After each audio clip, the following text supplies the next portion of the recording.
How would I describe growing up bilingual? I mean, for most people, it's probably not as intensive as it was for me.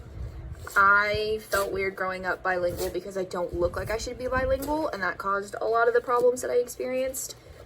As far as what was it like being bilingual in school, it was interesting because a lot of the people that I knew in the area that I grew up in were also Spanish based, and they looked the part. And a lot of people growing up, whether you were in school or you were in work, would always pretend that they did not understand you if you didn't look like you should be speaking the language that you were speaking.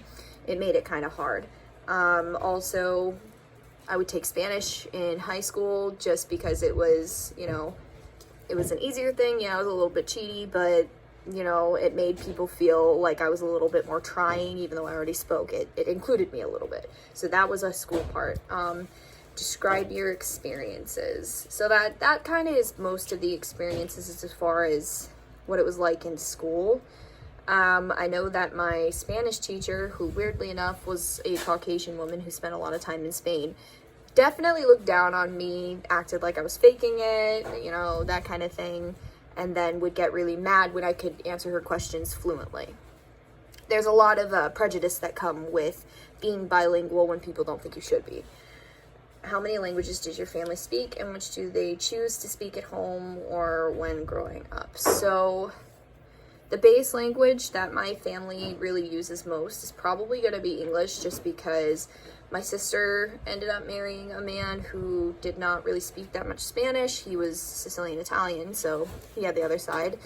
My biological father was the white one. My mother is the Hispanic one. She is Mexican, so he did not speak Spanish to the extent that my mom or any of her family did. So as a whole, my extended family, we all tend to speak mostly English, but we do also speak Spanish. We do ASL. We started picking that up when my nephew was around 3 years old because he had apraxia and didn't speak until later on. That one's not as much used anymore as it used to be, mostly because he speaks pretty well now. He just has issues every now and again. And the one that we speak, again, we probably speak English mostly when we're out in public and when we're at home, but we do tend to use Spanish more at home than when we're out in public. We kind of, because of the treatment that I talked about a second ago, we kind of tend to not really enjoy speaking with other people who do fluently also speak Spanish. It gets a little bit uncomfortable. Even if you know that they're not going to be super judgmental like other people are, it's still it's weird, the cultural definition, especially if it's, Mexican versus Puerto Rican. It's not a versus thing, but sometimes it can feel that way, even if you're really good friends. Just because a lot of people will think you're not Spanish enough. So it's definitely spoken more at home than it is anywhere else. And then when we get mad, that comes out really heavily when we get mad, because then you do that code switching, because it goes back and forth. We do what we call Spanglish. And we'll switch mid-sentence. We will switch from one straight to the other, or back and forth, or part of it will come out in English, part of it will come out in Spanish, part of it will come out in ASL, and sometimes all three. It's kind of weird. It's something I definitely enjoy being able to do, because when people think that there's no one around to help them, and then you can speak their language, and they're not being judgmental of the fact that you can, even if they don't know why or how, they appreciate being able to be spoken to and understand what you're saying, and sometimes translating is a little bit more helpful. Growing up, it's essentially the same thing. We spoke a lot of Spanish when growing up. When my papa initially came over to this country, he was very much so on the ideals that, we live in America now, we need to speak English to fit in with these people a little bit better. And maybe that's where the hesitancy also came in. So he didn't really want us all to speak Spanish. A lot of us kind of spoke in spite of what he wanted us to do, because it was still our heritage. It was still something we felt comfortable with. It was still something that we needed in order to feel connected to our grandparents, to where we came from, I guess, essentially. Did you ever feel like you were being behind in school because you were bilingual? Yeah, absolutely. At one point, I felt like I was struggling a little bit in school, not just because of the bullying side of it, but because of my brain would ping from multiple different languages, and then sometimes I'd have to reread the passage over and over just because I couldn't focus, because my brain would switch mid-thought from language to language. And then sometimes even when doing oral presentations, I would have to stop and think about what it was that I had to say, because I knew that people weren't going to understand me if I spoke in one of the other languages.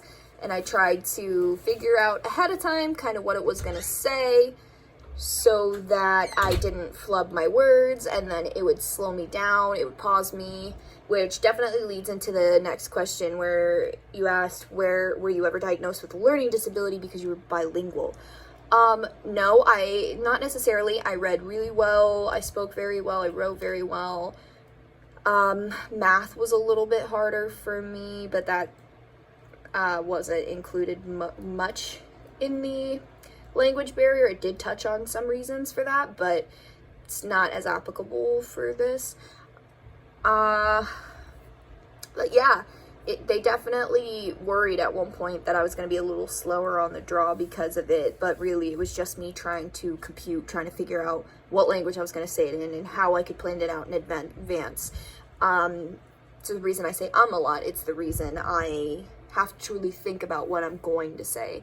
It's one of those things where you get sometimes teachers who aren't really very familiar with students who have that sort of issue, and then they start to think, okay, well, maybe this kid is struggling, maybe we need to knock you down. And then they realize, there are certain steps we can take in place of knocking you down to actually help encourage your growth in the education environment, instead of knocking you down to like a remedial version of the subject, help you study, help you learn different things to focus, learn what your triggers are when your mind wanders from one thing to another. It's a lot like learning to do with ADHD sometimes. Maybe not for everyone, but it definitely was for me.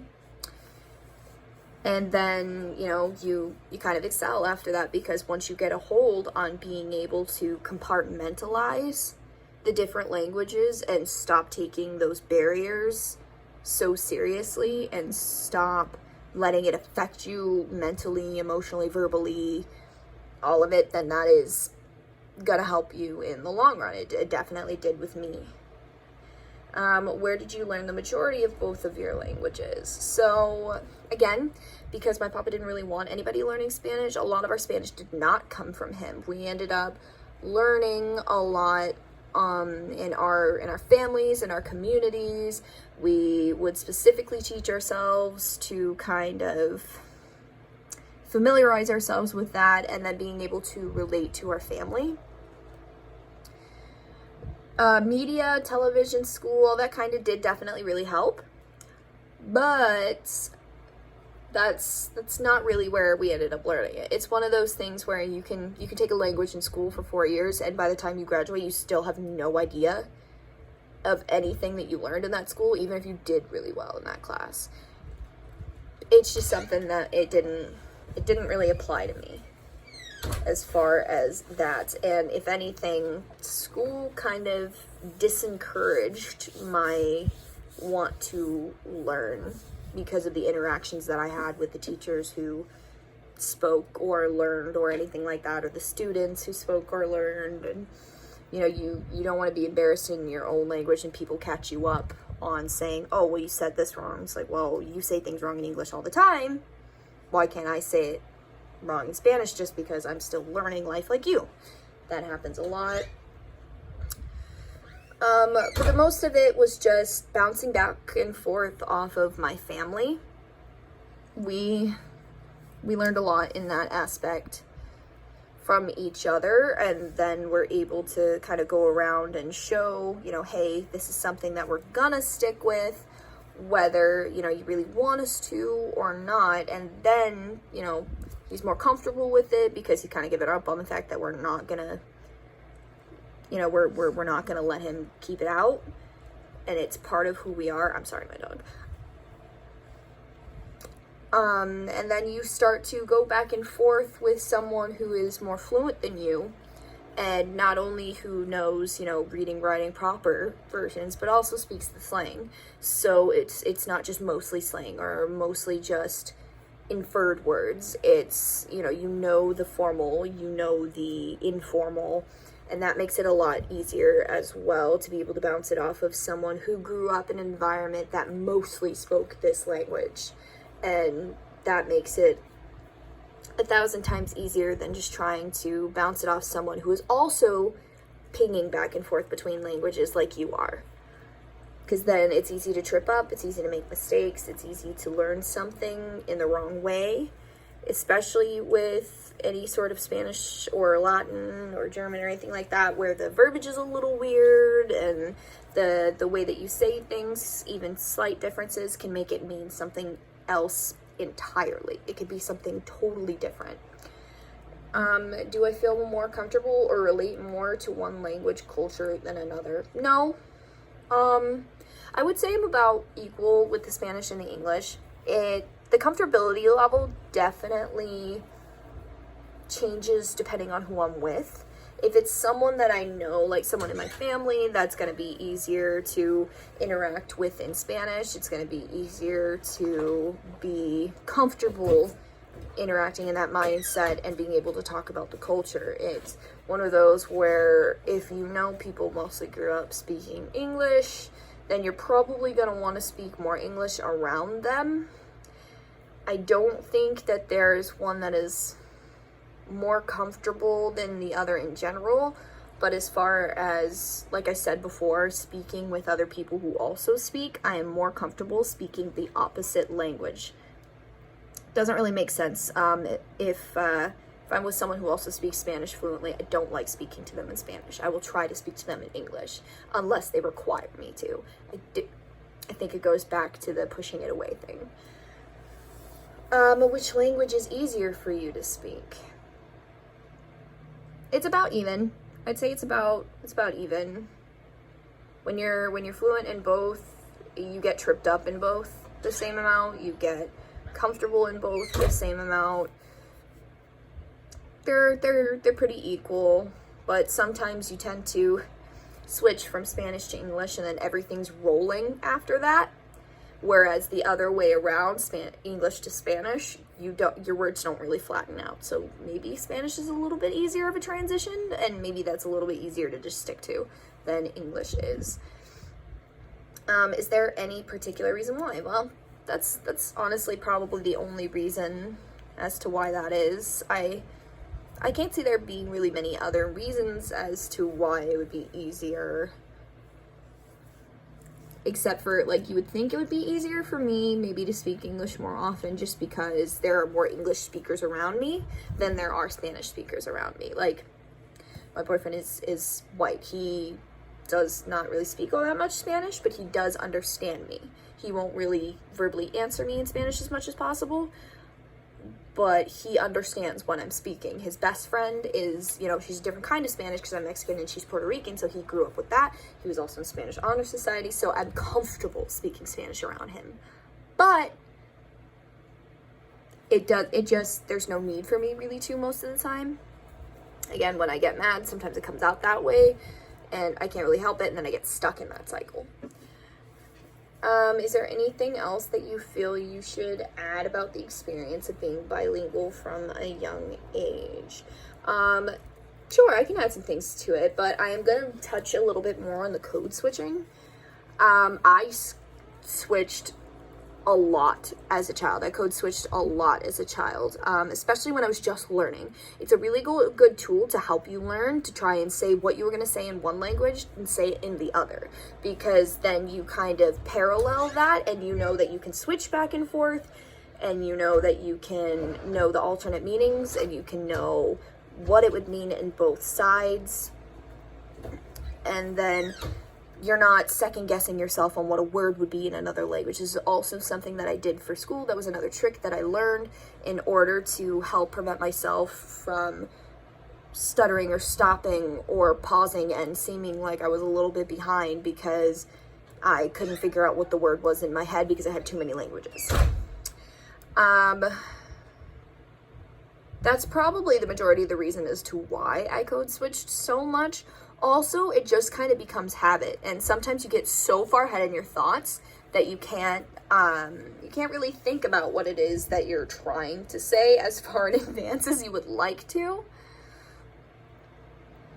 You'll frequently hear me start out a conversation in Spanish because that's more the emotional side of it. So, you'll hear the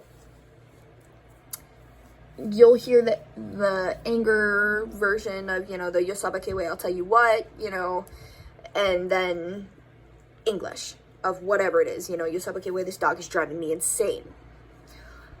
Or I'll start to say a word or a phrase or a sentence and then I can't remember it in English, and I'll turn around and I'll say, this has really nice color. Oh, what? And then I'll sit there and just look over at my boyfriend, como se dice, and then I point, and I can't, my brain isn't computing. I know the word, but it's not there. I can't think of it. And he's like, lamp, lampada. Okay, so and the word association helps too. So that's probably the majority of the information on the code switching. I think we really did touch a lot of what was important about being bilingual from a young age, but I'd say probably the most important thing about being bilingual is that if you're bilingual because it's an ethnic thing, it's a cultural thing, it's a heritage thing, or maybe you're learning for someone else, or you're learning to make other people more comfortable or help people, or even if you just want to show off, that's okay too. But it's also really important to embrace the culture of it. It's really important to make sure that you are not making yourself uncomfortable. So that uncomfortability is really important that we talked about earlier with the which one are you more comfortable speaking. It's going to take you out of your comfort zone if you're just learning, but there are more benefits to being bilingual than not. Thanks in advance.